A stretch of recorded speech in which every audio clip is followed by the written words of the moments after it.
Have you ever heard of the expression never walk under a ladder? I'm sure you have been warned about it at least once before. But did you know this seemingly normal expression today is also a superstition? Yes, and I'm going to talk about why walking under a ladder is considered bad luck. Let's begin with the practical reasons why you shouldn't walk under a ladder, because it's stupid not to state the obvious. First and foremost, it's for safety. When you are walking down a street and come across a leaning ladder on the side of the wall, it's safe to assume that a person is working at the top of those steps. Even if there wasn't anyone up there, walking underneath the ladder would put you at risk of being hit by any falling objects. That's not to say that the workers do not have anyone spotting for them, or do they have any proper equipment for safety. But as a vigilant bystander passing by, you should probably avoid ladders in case of anything that may fall onto you and cause you harm. Now, practical explanations aside, let's get to the fun ones. There are 3 other possible reasons why this superstition was developed. Beginning with Christianity, of course, because the Christians love their superstitions.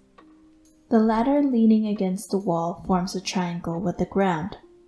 The triangle is sacred for the Christian faith because it represents the Holy Trinity, which is the Father, the Son, and the Holy Spirit. The Holy Trinity is how God chooses to show himself to his believers. Each side of the triangle represents each side of the Trinity. This is also why the number 3 is sacred, due to its association with the Holy Trio. It is said that if you walk under the ladder, you are essentially breaking the Trinity and invoking the devil into your life. I know what you might be thinking. The Holy Trinity cannot be that fragile that a person walking past it would break the unity. But alas, superstitions never claim to be rational in their explanations anyway. Another explanation for this superstition came from the medieval times. Aside from being known for the castles, the Black Death, and unsanitary hygiene practices, this era was known for its death contraptions, one of which was the gallows. Medieval patrons believed that the leaning ladder was associated with the gallows, and walking under the ladder would give the person bad luck. To anyone who doesn't know, the gallows were used to punish criminals for their crimes. The gallows were made with a pole with a noose tied to the end of it.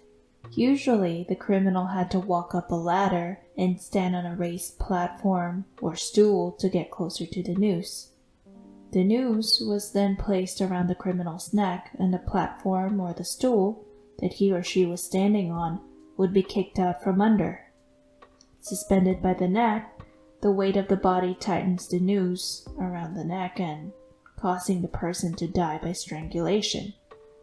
Unfortunately for those who were hanged, it was not a swift death. Oftentimes, they suffocated for 10 to 20 minutes before taking their last breath. It was not a merciful death by any means. Not to mention, these executions were public. People were aware of the horrifying events that would become the fate of any criminal sentenced to the gallows. So, it's no wonder that people associated the gallows with bad luck or death. And by association with it, the ladder was then thought of as a bad omen, or as a symbol of bad luck as well. It was believed that going anywhere near a leaning ladder might put you close enough to the negative energy of what was said to come in the future. I think it makes sense, because living in an era where death was prevalent, whether it was in the form of public execution or disease, it was in your best interest to stay away from anything that can bring you or your family harm. Now, moving on to the final explanation as to why you shouldn't walk under a leaning ladder. Ancient Egypt. The ancient Egyptians believed that walking under the ladder broke the power produced by the sacred triangle, therefore bringing the person bad luck. Now, This is very reminiscent of Christianity's interpretation of this superstition that I spoke of earlier, but I don't believe there was any cross-influence between the two belief systems. There are a few ancient Egyptian explanations of this superstition we can consider. The ancient Egyptians viewed the triangle or the pyramid as sacred shapes and structures. Let's start with a triangle, which symbolized heaven. Therefore, seeing a leaning ladder on a wall was considered sacred. It was also believed that through this ladder, a god or a goddess may be walking up and down the ladder going about their business. If you, or I, a mere mortal, were to pass under the said ladder and witness these gods and goddesses, it would anger them, and you and I would be punished by receiving bad luck. Another version of this belief is considering the triangular shape made by the ladder as the space for spirits. It was said that the triangle created by the ladder, the wall, and the ground held the entrance to where the spirits dwelled. Thus, the name Space for Spirits. It is worth noting that this entrance didn't specify whether the spirits were good or bad. It was just for all spirits. If you passed through it, you were bound to be the target of supernatural happenings, which many would consider bad luck depending on what type of spirits you attracted. And let's face it, it's always the bad spirits that wreak havoc in people's lives. In addition, the pyramids were symbols of the greatness, wealth, and power of Egypt. That is why many pharaohs built great pyramids during their rules so that they could showcase their own greatness and carry along their vast treasures in their trip through the underworld. Since the pharaohs were considered the embodiment of gods on land, it was only natural to view them and their structures as sacred. Anyone who desecrated the pharaoh's tombs and treasures were equivalent to criminals offending gods. Since the pyramids were the properties of the gods, or at least an embodiment of a god on earth, breaking the magic by stepping through the triangle was an offense to the gods. This would warrant punishment on the person. Now, I didn't find much about why it has to be specifically the ladder leaning against the wall that created the magic space, nor did I find any triangle suspended in an open space that can substitute as the portal to the spirit world either. But it does paint the ancient Egyptians as a superstitious civilization, or better yet, a civilization that highly revered and feared their gods and goddesses, that even seeing them by mistake after walking underneath a ladder would warrant someone a great deal of misfortune. With all the talks about the bad luck it brings the offending person, the next logical question is there a way to reverse the bad luck? There is. Rather, there are multiple solutions to this predicament, and I will propose 7 of these solutions in the order of easiest to follow to ridiculous.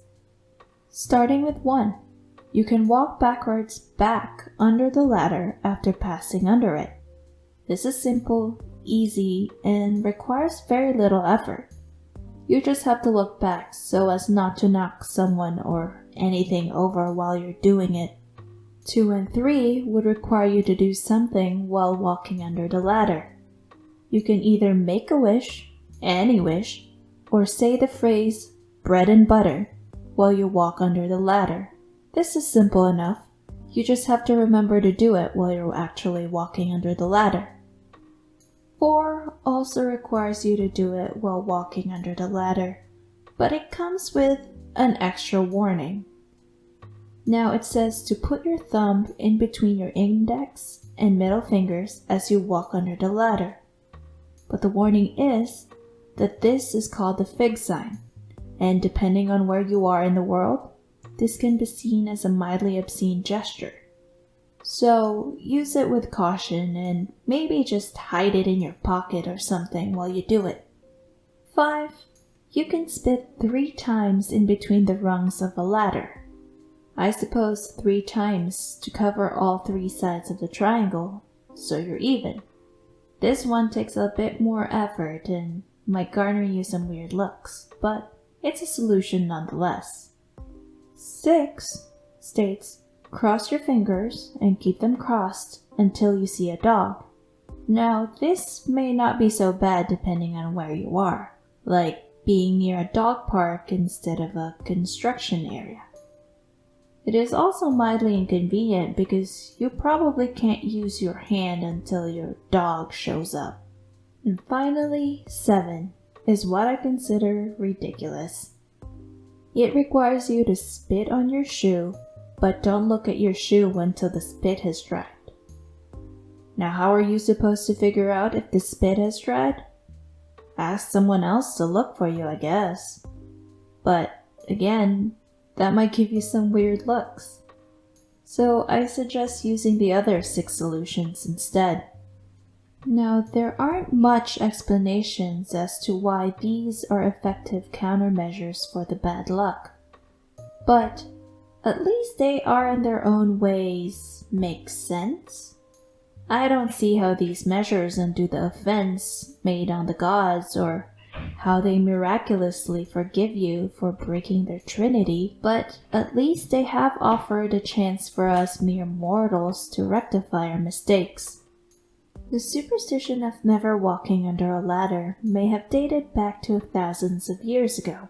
It could have stemmed from people warning anyone of the dangers of working in high and precarious places. It reminds anyone to be aware of their surroundings so they don't become the victims of their own and someone else's carelessness. Mix that with the strong symbolisms and the belief in gods and goddesses and their temperamental attitudes, people can create rituals surrounding these cautionary tales.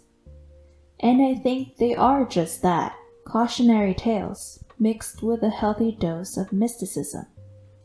Regardless of whether you do the reversal procedure or not, it's still a good practice to avoid walking under ladders, since it does have some real-world consequences.